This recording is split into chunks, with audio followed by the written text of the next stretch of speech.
Hello and welcome to another episode of The Bike Shed, a weekly podcast from your friends at thoughtbot about developing great software. I'm Joël Quenneville. And I'm Sally Hall, and together we're here to share a bit of what we've learned along the way.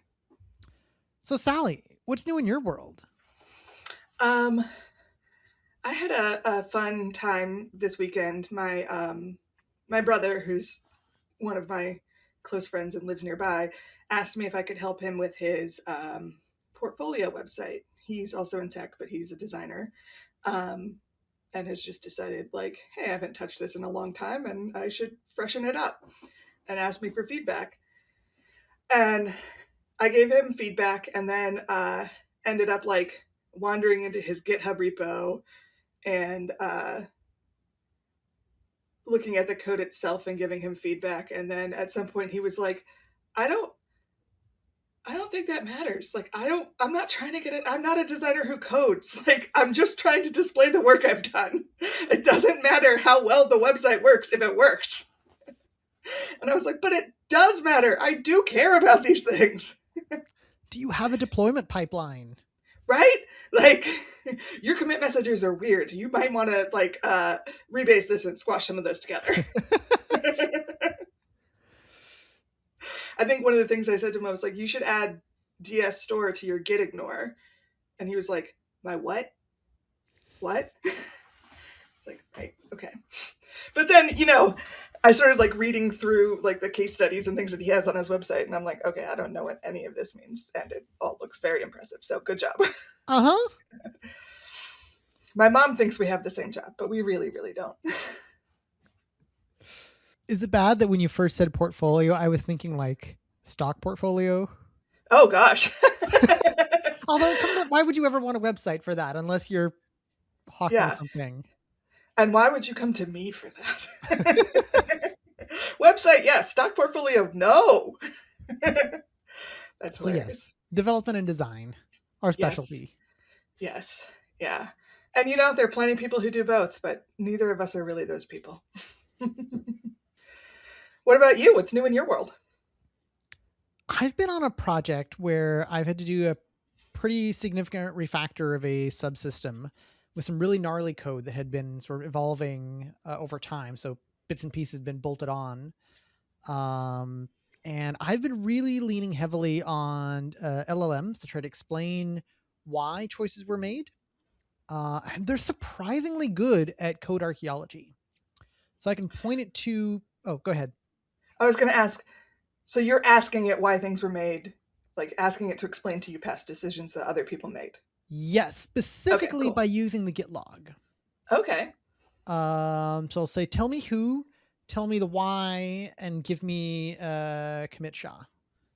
And it will do that to a certain amount of depth as well. So, it'll think for a little bit and then it'll spit out a report and say, well, it was initially introduced to solve this problem. There was a race condition here. And so this kind of hacky fix was added in.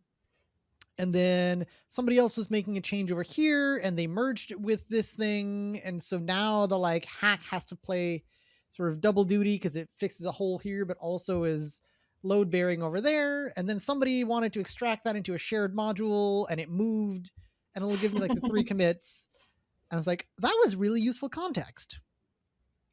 And it's the kind of thing that I could have figured out on my own because it's just running git commands and, right. Scrolling through some cruft that doesn't matter. But an agent in my code editor will do it near instantly. And so it took a thing that was valuable, but that I didn't do as much as I should because it wasn't worth the bother, to now something that I rely on much more frequently. Interesting. Yeah. I can be such a cranky person sometimes because I'm just like, but I love doing that myself. No one's making me not do that myself. I just, yeah. I think for me it was a little bit of a chore. The main thing is it's slow, right? I'm trying to get context to make a decision.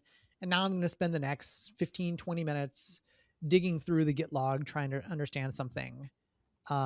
Instead of getting a report within 30 seconds and then being able to make the decision, which is the thing I wanted to do anyway. Yeah. Do you feel like there was anything missing from what your LLM gave you that would have been there if you had done it yourself? Or like any downsides to not having done it yourself that you noticed? Not really. I feel like the LLM actually did a more thorough job than I probably would have done myself. Like it went deeper and got more context that was relevant, whereas I might have stopped at that first commit that I found. Hmm. Um, it also did a better job, I think, of following things through like different file moves and things like that. So I feel like I got a better outcome, at least on this particular refactor project. Maybe that's a thing to check in on uh, at the end of. I guess we're getting close to the end of this season, so maybe that's a season 3 kind of thing. But like, hey, now that you've been using this practice semi regularly, do you find that it has the accuracy and the like thoroughness that you need, or is it like, oh, it was useful in this one project, but overall not the best technique? Yeah. Do you like then verify that what it's telling you is real? Or have you gotten to a point where you just trust it? I mostly trust it. Occasionally, I'll do like take the commit SHA and do like a git show, that kind of thing. If I want to dig into something particular, um, but I've not had any cases. In the cases where I have verified it, it's all been accurate. So I've not really Cool. run into anything where it's hallucinated commits or anything like that. Well, that's good. Sounds useful for you. It sounds like my guess is because it's working with a very small sort of set of data that's like already there. It's much less likely to want to hallucinate something. Yeah, I can see that. Yeah, cool. That does sound really useful. So yeah, I think the interaction of Git and Git history and LLMs is an area that I'm trying to tap a little bit more because I think there's a lot of value there, a lot of value that I get as a person, Hmm. but that's still a little bit sometimes slow and cumbersome. And I think that I can get a lot more value by plugging more machines into the Git log because it's a really rich source of context. Yeah, assuming you're not my brother and you know how to make decent Git commits. Yes, yes, that is true. Yeah, Um, I would say I always write pretty in depth Git commit messages for humans to read. yeah, Uh, it also turns out that commit messages that are great for humans to read are also really good for LLMs. yeah, Another technique that I've used is if I want to load context into a session, sometimes I will just point it to a past commit and say, read this commit. This will give you all the session that you need, and then we'll talk about what I want to do.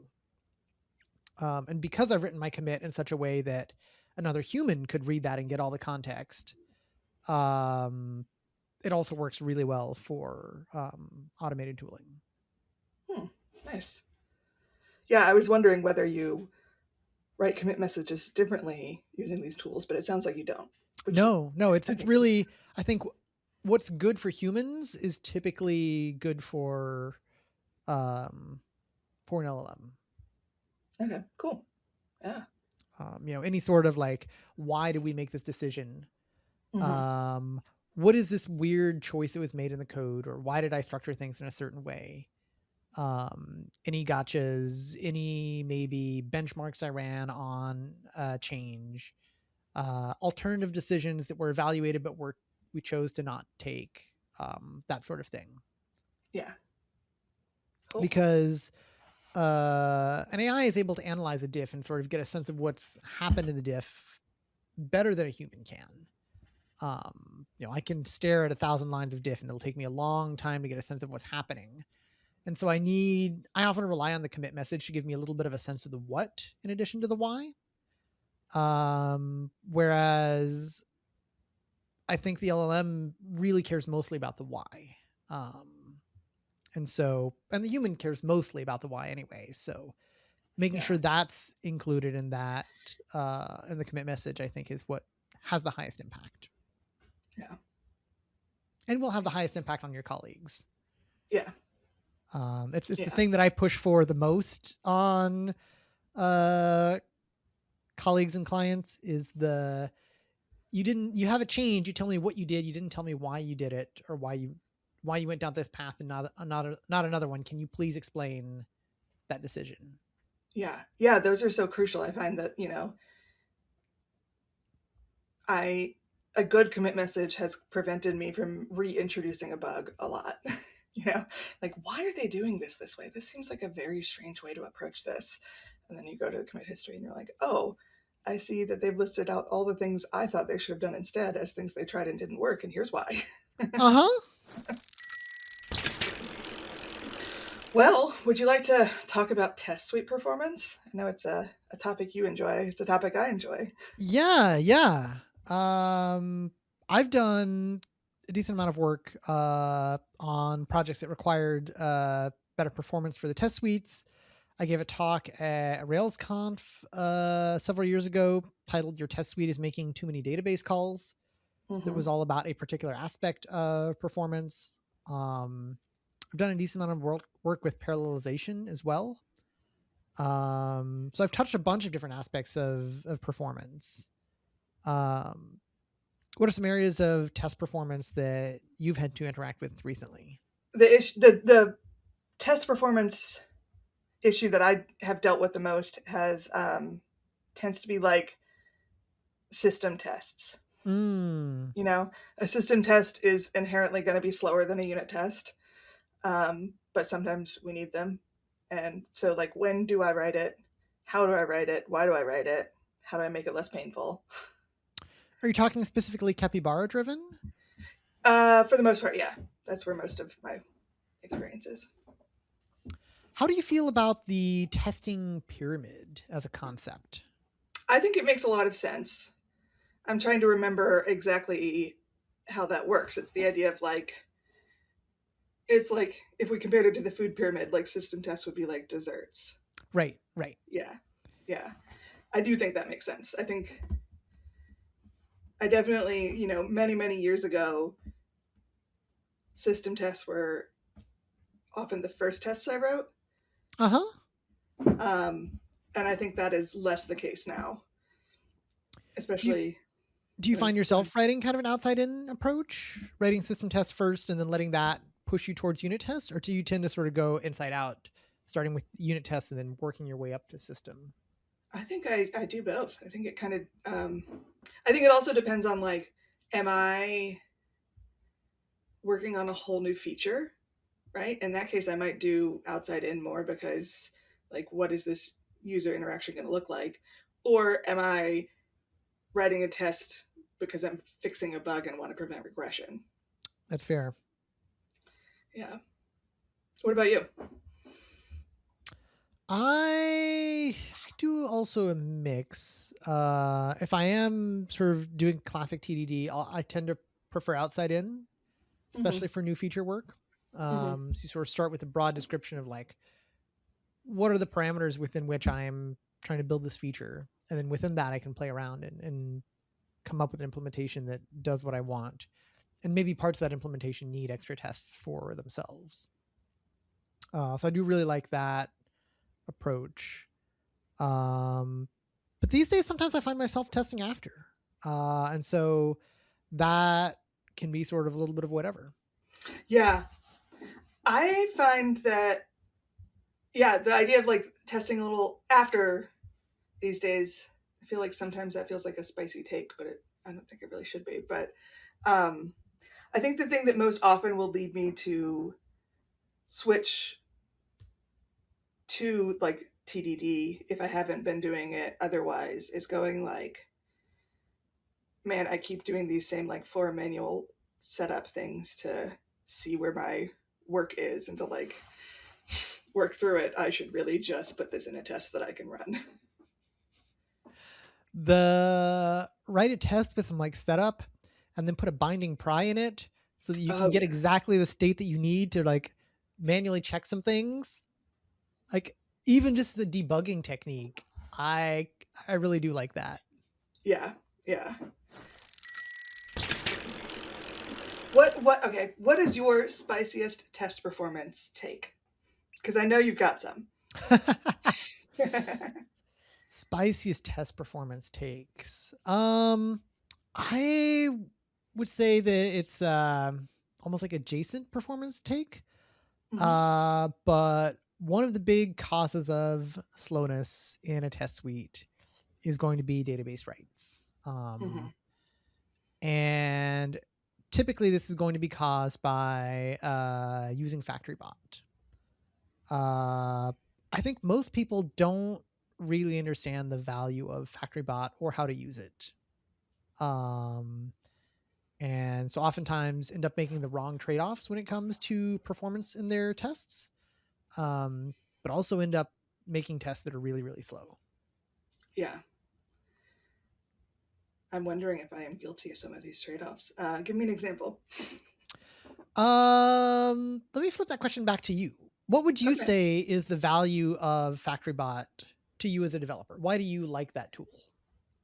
I like it because it allows me to focus on the bits of data that I actually care about when I'm writing a test, right? So Hmm. if I need to create a new user and I really just need that user so that I can log into something, um, it's annoying to me to be like, okay, well, a user needs to have a first name and a last name and a valid email and a valid phone number and all of this other stuff. And like having to write all of that out myself every time is so tedious and makes the code so messy and can make it harder for someone reading the test to know like what matters here. Right, right, So I really like using a factory to be like, I'm creating a user. The user's role is admin. I'm not specifying anything else because nothing else matters. What right. matters about this user is the fact that they are an admin. Yeah, yeah. So it's an emphasis on locality. You want Mm-hmm. your setup data to be in your test, but you also have a certain like minimalism where you're trying to only have the data that's relevant to the test show up in your setup and nothing else that's just noise. Right. I think another thing that I reach for FactoryBot for that makes that I suspect might be some of what you think people are leveraging the wrong parts of it is same situation. Okay, I need a user so that I can test this.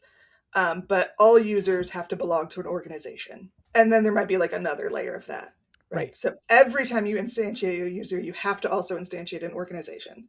right, And that is annoying. And I don't care about the organization. It's not relevant for this part. So if I have a factory that does that for me, then I don't have to remember that. And every single time run my test and have it be like, this user's not valid because this organization isn't there. right. And remember to do that myself. But I think because we've talked about this before enough, because I've done this to myself, that is where it gets messy and slow sometimes. Because every time you're creating a new record, you're going out to the database, and all of those round trips to the database add up. Mm-hmm. So that can get expensive. Mm-hmm. Uh, a I would say mildly spicy opinion is that your factories, at least the base ones, should only have the minimum number of fields required in order to defined on there for that record to be valid, to be savable to the database. I agree with that. I don't think that's terribly spicy. But That here's is where it might get official spicy. FactoryBot like recommendations. Yeah. In practice, most code bases I've worked on don't do that. Yeah. Do you consider if you're making a factory for a model that has belongs to association, is that associated record part of what you consider the base like needs to exist for this to be valid? Can you save it to the database without No. that? If Rails will like yell at you for not doing that, then I will probably put it on the factory. Okay. If Yeah. Rails will let me get away for by not setting that, then I will try to not set that. Okay. So if a user needs an organization because validation will fail without it and it won't save, it Right. goes in the base factory. Yep. If a user needs an organization because nothing in the code makes sense without being able to refer to the user's organization, but for whatever reason the user is still valid without one, Right. which is we'll pretend like that's a normal Uh huh. situation. Um, then that doesn't go in the base. Correct. Yeah. So the base is really the minimal set of values that will validly save to the database. Yeah, I think I have that same approach. I feel confident about that. That makes sense. The idea here being that the part of the purpose of factories is, like you said, it's hiding that noise of all the things that are not relevant. Hmm. And let's say you didn't need to save to the database. Let's say you just needed a user in memory. You don't need a factory for that because you can just set, user.new and set the one thing that you care about, maybe the admin flag, and then everything else doesn't matter. It's not relevant to this test, and you can execute your test. The reason you care about all this other stuff that's irrelevant to your test is because if your record needs to be saved to the database, Active Record will enforce validations, or maybe your database has non null constraints or foreign keys, and you cannot save to the database, even though those things are not relevant. And so, what the factory is doing is it's handling all the irrelevant, but somehow also required stuff so that your test can only focus on the relevant things. Yeah. I feel like approaching factories this way can also highlight sometimes errors in your validation, right? I've told Active Record that every user needs to have an email, and now I'm writing this test, and I want to create a user without an email, and it won't let me. Right. Maybe that means that this actually should not be a required field. Right. Or sort of post validation, because you can create Yeah. an instance in memory. And so almost anytime you're creating just an instance in memory, you almost never need a factory. There are like the build and build stubbed strategies that you can use if you need things like associations and all that built out. Hmm. But for the most part, if you are testing an object and you're not persisting it to the database, you don't need a factory. Yeah, that makes sense. I feel like I tend to default to, if that factory exists, using build or build stubbed anyway. Mm. What are your thoughts on that? Like, if we're not saving it to the database, then we don't have that particular performance hit. Depending on the strategy you use, there can be some like downstream things where it does save to the database. Right. Um, Especially I think with the build strategy. So it's not quite as clean as you need. But also it is a little bit more extra overhead for things that if you don't care about, then there's no sense in doing. Right. Now, So, where you like, might want something like that is, say, you want a user instance in memory, not saved to the database, but it does need to pass validations. mhm. Um, the fact that it passes validations is not super relevant to the thing you're trying to test, but Active Record will get into the way. And so maybe then you'd use something like a build strategy, or that's how I would tend to approach it. Mhm. But I tend to view FactoryBot as a sort of a tool I pull out when there is a justified need for it.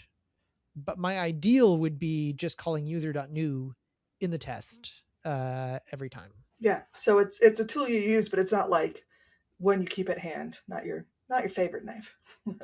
Yeah, it ends up being a little bit that, just because in a Rails app, the most frequent thing that you're going to have to do is act on records that are saved in the database. Right. Um, and so that is something that I keep going back to. But if I can get away without it, I would absolutely use just a direct call to the constructor in my test. I feel like a third person in this conversation might go, but what about fixtures? And so I'm going Uh to huh. pretend to be that third person and go, but what about fixtures? So fixtures are a little bit of a different philosophy for testing. Yeah. Um, But so they a fix can fill the same role as a factory. Yes, yes, they're sort of the alternative to a factory. Hmm. Um, and I should clarify that a lot of people associate fixtures with mini test because that's the default Rails stack, and a sort of like alternate stack that a lot of people like to use is RSpec plus factories. But Hmm. those pieces are all interchangeable. You can do RSpec with fixtures, you can do mini test with factories. There's not necessarily a tie-in with those two. Fixtures are just out of the box. They're faster. They are faster than factories and will almost always win any benchmark uh, you go for. So if you were trying to maximize the speed of your test suite, fixtures are the way to go. Yeah. But I feel like they're less good when you're working on the test in the moment for me, because now you've got two different files you have to deal with, or you're looking in different places, and it's you no longer have everything that you need to know about your test defined in the test. Yeah. So what's interesting there is you're talking about the idea of a mystery guest, Yeah, data that will impact the outcome of your test, but that doesn't exist anywhere in the test file. It's a little right. bit of that like spooky action at a distance. Yeah. Where fixtures are also interesting is that, and the reason that they're fast is that they basically pre-write all of your data to the database. So all the data you need for all of your tests gets pre-written once before the test suite runs, and so you only make one trip to the database, or maybe one per table, or whatever it ends up being. And so that's really really fast Hmm. compared to making 5 queries per test or something like that across 10,000 tests. But what it does mean is that your tests are now no longer running with the minimal data set that you need in order to make that test pass. Hmm. So your test isn't just saying there's an admin user and there's a normal user and they interact in this way. There's 20 different regular users and 3 or 4 different admins and maybe someone with some other intermediate role all sort of present in that data set, and that may or may not impact the result of what your test does. Yeah. I feel like it also, so to be clear, have I could probably count on one hand the number of times I've used fixtures. They're not really a part of my workflow at all.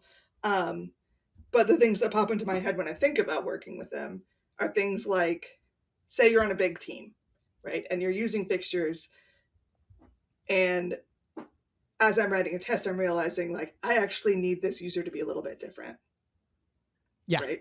So my options are change the user during the test as Uh huh. part of test setup, being like user.update name is actually Joelle and not Sally. Uh huh. Uh, change the fixture, or add a different record to the fixture and use that one instead. Yeah. Yeah. Um, and I feel like my first gut would be like, well, this isn't a huge change, and I don't want to add a whole second record just for this. And it's basically the same as the existing one anyway. So I'll just, update this attribute to this fixture and it'll be fine. And then I break all these other tests because none of them, they were all written with one expectation for fixtures. So then I add my own second object in there.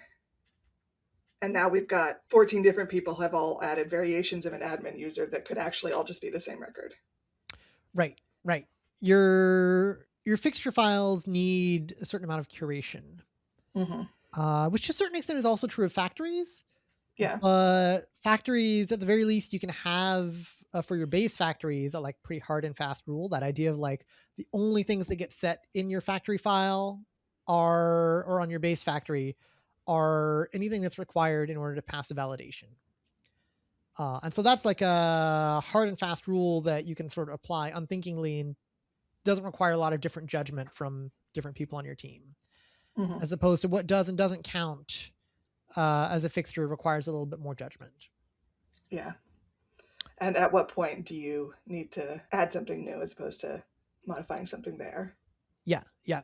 I think what happens with fixtures is they're a little bit of a shared story that your team tells. Mm-hmm. So you know that your sort of base layer has two admins, and maybe you name them admin 1, admin 2, maybe they are, Joel and Sally. And maybe you even, in this sort of shared story that you have, there's a bit of a persona to each of them, and you're like, oh well, Joel is the really strict one who like bans everybody, and Sally's the one who is more open to things, or there's things like that that become a little bit part of the shared lore, Mm-hmm. um, and can't act as a shorthand in your tests if your team all sort of is in on this shared story. Yeah. Because you read it and you're like, oh yeah, well, we're writing this test and somebody gets banned by Joel, and then there's an appeals process and here's how it works, and then you can just sort of at a glance immediately like download a lot of that information. Yeah. but it's higher sort of global context. You have to know all of that. Yeah. And so now we're sort of moving out of just what is uh valuable for like individuals sort of at a technical layer and talking a little bit about how do these technical systems interact with your team composition. Yeah. Yeah. Yeah. And different team cultures and makeups will definitely point towards different directions. Like if you've got a large team that changes a lot, it's not going to be reasonable to expect everybody to maintain the context of that story Yeah. as they're building. And people will be trying to all sort of modify that shared story, and diffusing that those updates to the shared story are a little bit longer. Yeah. So a large team, a team with a lot of churn, a team that is growing rapidly might struggle a little bit more with something like fixtures. Or a team where you know that one of the places they need to improve is communication around something like this. Yeah. Yeah.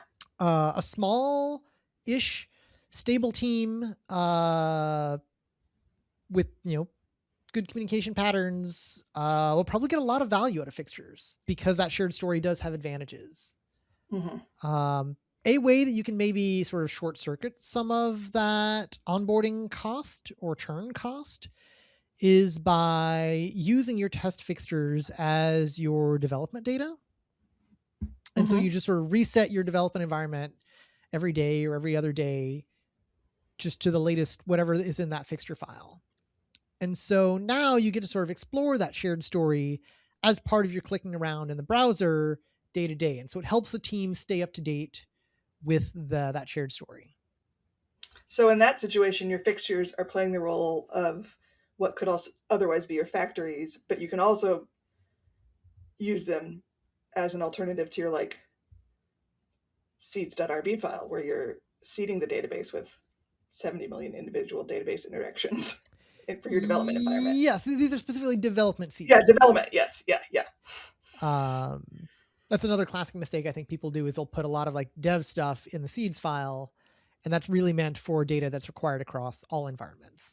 So Right. So yeah, I really mean more like whatever you're using for your. Often we will use something like a seeds file for like a yes, development setup, yeah, right? yeah, And you can use the same things for your tests and your development setup instead of having to maintain two different sets there. exactly. So here's my spicy take. It's entirely different on test performance is that not every test that you write while you're developing needs to stay in the test suite. Okay. So you use tests, especially in a TDD flow, or even in a sort of test after kind of flow. I think both, but yeah, I think it's more often in a TDD flow. Like you could be.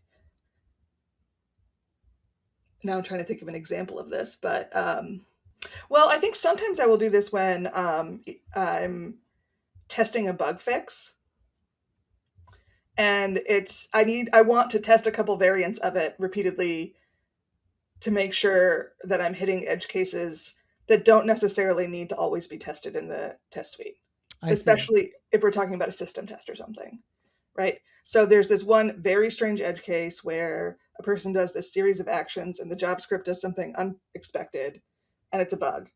And I want to make sure I can reproduce that and fix it. And so I'm going to write a system test that does exactly that series of things as part of my work. But at the end of it, really what I end up changing is like, I don't know, like a small method on a model. And sometimes I find that at the end of the day, really what you want to the test you want to keep is the unit test for that model and not this complicated and weird user flow system test, which is not truly what the bug is. It was just how we discovered the bug or the context in which it happened. Yeah. I don't know. Does that make sense? Yeah. Um, honestly, every bit of code in your code base is maintenance cost, Mm-hmm. and tests have to run, and they add some runtime to your CI. And so, uh, yeah, if it's not providing enough value to balance its cost, then you might consider cutting it. Yeah. I'm curious to get your thoughts here because I have this sort of little bit of a mental model that I'd like to get your thoughts on about Yeah. factories and fixtures. Sure. The idea is that testing with a fixture approach is a little bit of an integration test mindset.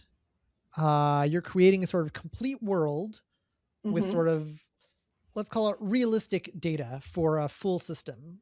And then you're Mm-hmm. just running a bunch of tests inside that world, as opposed to a more classic factory based approach, oftentimes emphasizes creating the minimal set of data that can recreate the conditions under which you are trying to prove something is true or false. Mm-hmm. And that's a little bit more of a unit tester's mindset. Yeah. Do you think it's fair to characterize the two sort of data tools as almost coming with philosophies that are a little bit different? One is more of an integration tester's philosophy, and the other one's more of a unit tester's philosophy.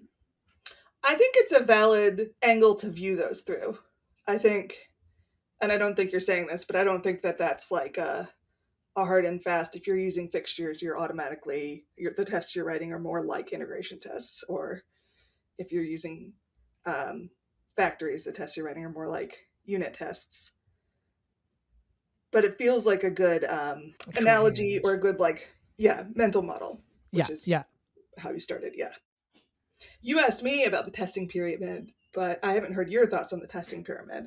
And my the sense that I'm getting in this conversation is that you tend to lean heavier on the integration test or the system test than the unit test. Is that accurate? No, actually, I do generally follow the classic testing pyramid. Okay. Yeah. I do tend to work sort of from the top down, so that like outside in approach, classically. But I will have Observe much first. more code in. I try to push things typically into models and then unit test those. Mm-hmm. Um, but I do like to open up by setting the parameters with a system test. Recently, I've been doing a lot more tests that are or code that is in a system where I'm building just an API. Mm-hmm. And so in those situations, I tend to do more like request specs. Mm-hmm. Um, and so those I'm not necessarily spinning up Capybara or like needing a browser equivalent. I'm just saying if I send an HTTP request to this endpoint, does it respond with this? Right. Um, so I've not tended to be in that top part of the pyramid or the very point of it as much recently as I have in the past. Yeah. With But your that's just outside in project change. approach, do you ever, you start with the system test and as you develop, then you've got these other tests going. Do you ever then look back on it and realize that system test isn't actually valuable to keep? I have occasionally deleted system tests, Mm-hmm. especially if they're for like really sort of esoteric paths or things that I felt like wasn't providing a lot of value. Yeah. You want to balance that coverage, right? And that's always sort of Right. the challenge. In that, at the end of the day, what's important is not like how well tested your units are; it's that the software behaves as a whole correctly.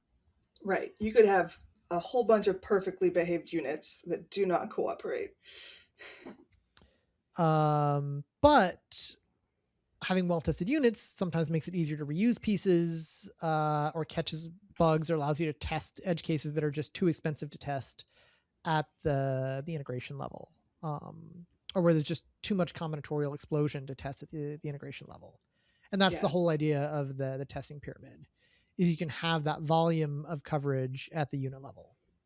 Yeah. I Yep. know that some people in the JavaScript community prefer a testing trophy over a Oh, testing what does that pyramid. look like? Um, and the idea there, I think, is it's a little bit more of like a pinched middle, where you have a decent amount of unit tests and then a decent amount of end-to-end tests, and maybe not so many sort of mid-level, like integrating a subsystem test. Yeah. That makes sense because in theory, what you're doing in those mid-level tests would either be covered by the end-to-end tests or not really be adding value beyond what you've got in the unit tests in those cases. I think Not it in might all be a little bit cases. also because some of those middle tests are really annoying to write. That is Um, true. In JavaScript, yeah. and so like if you've got just like utility functions, you can write unit tests for them relatively easily. And it's a little bit more setup, but you can have a test suite that like pops open a browser and clicks around and does interactions. Mhm. And that has a lot of value.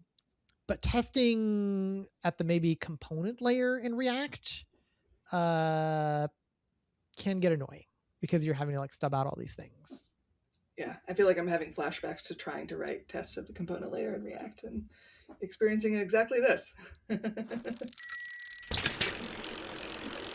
I do want to take a couple of minutes just to talk about the idea of parallelization because that's a classic way of Yeah, um, increasing your test speed. Have you done yeah, any abs work of parallelizing a test suite? I haven't. I have worked in test suites that someone else has parallelized, and I've enjoyed the benefits of that having happened, but I have not actually done that myself yet. So I'm curious to hear how you approach that. Yeah. So if you're using Minitest on a modern version of Rails, you get parallelization out of the box. You might need to fiddle with a couple of configs. I forget exactly how that works, but it is built with parallelization in mind. Our spec doesn't quite work that way out of the box. Typically, you have to pull in a third-party gem that parallel Mhm. tests gem, and then it will. There's a few different strategies it can use to parallelize your test suite. What's interesting is that parallelization is a more complicated problem than initially seems. Mhm. In part because you need to figure out how to chunk your test suite. Right. Um, and lines of code are not a great metric for what is going to be fast and what's going to be slow. Right. Yeah. And so, what you might end up with is a parallelized test suite where one sort of parallel process is, taking 10 minutes and, your other five each ran for 1 minute each and then just sit around waiting for that first one to finish.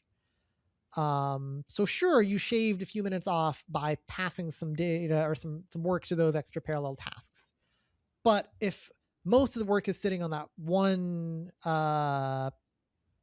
sort of unbalanced process, you're not getting the full value. Yeah. So are there tools that you can use to help you figure out how to chunk that up? So parallel test by default, it comes with a few strategies out of the box. One of the things it can do is use a timing file. Mhm. And so you run your test suite and it will record for each spec file how long it took to run in a sort of metadata file somewhere that it saves.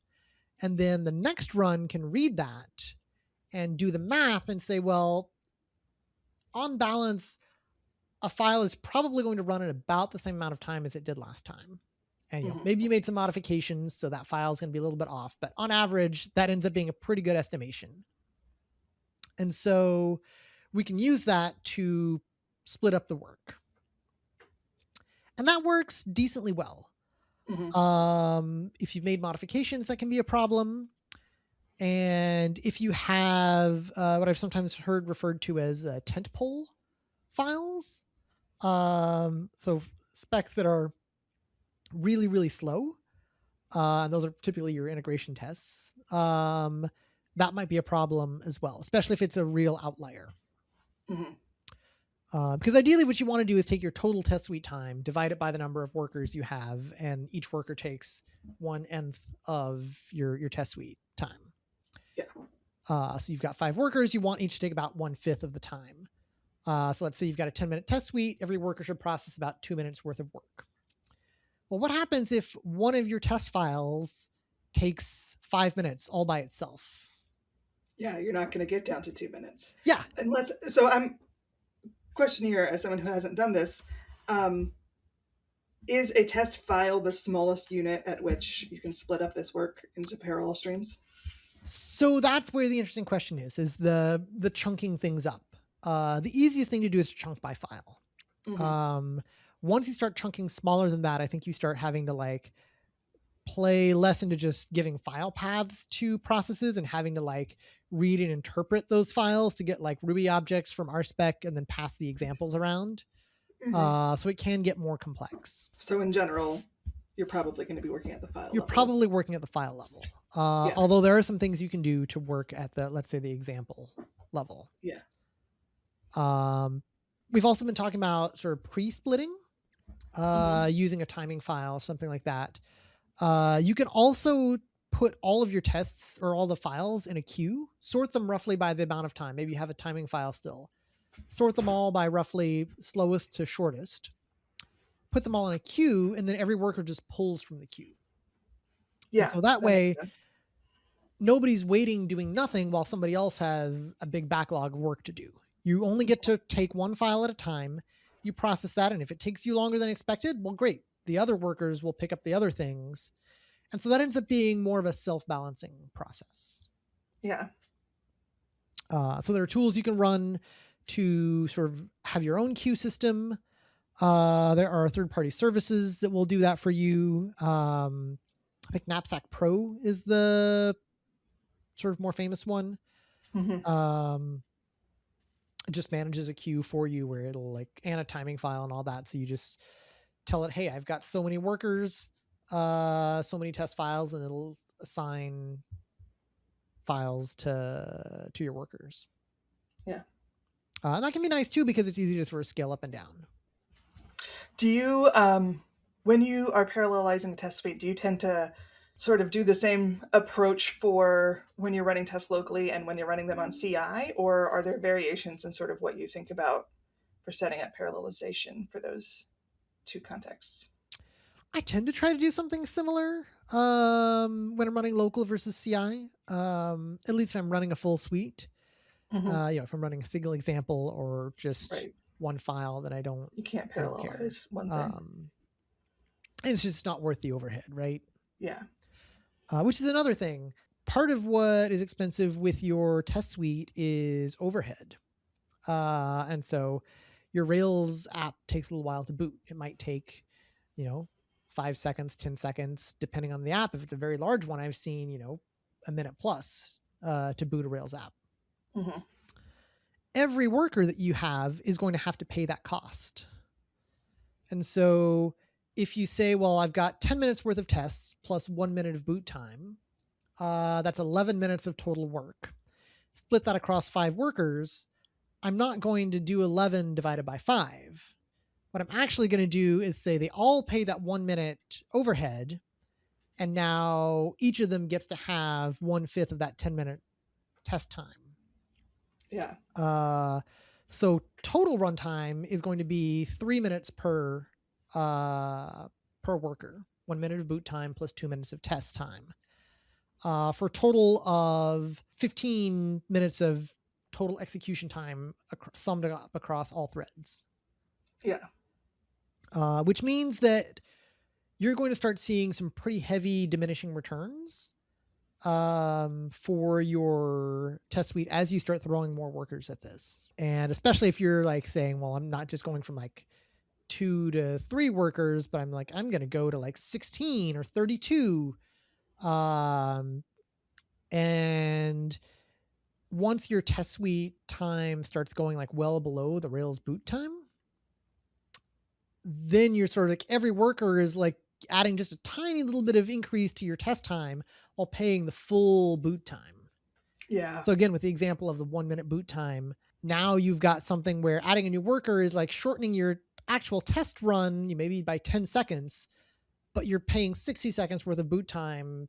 And so adding another worker doesn't really move the needle much. Yeah. And so that might be a time where you say, I'm not throwing more processing power at it.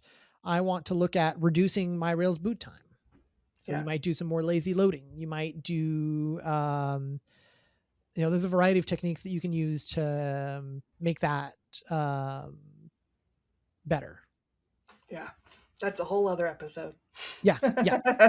But, there's some interesting math where you've got to do there where it's the answer to a slow test suite can't just be throw parallelization at it.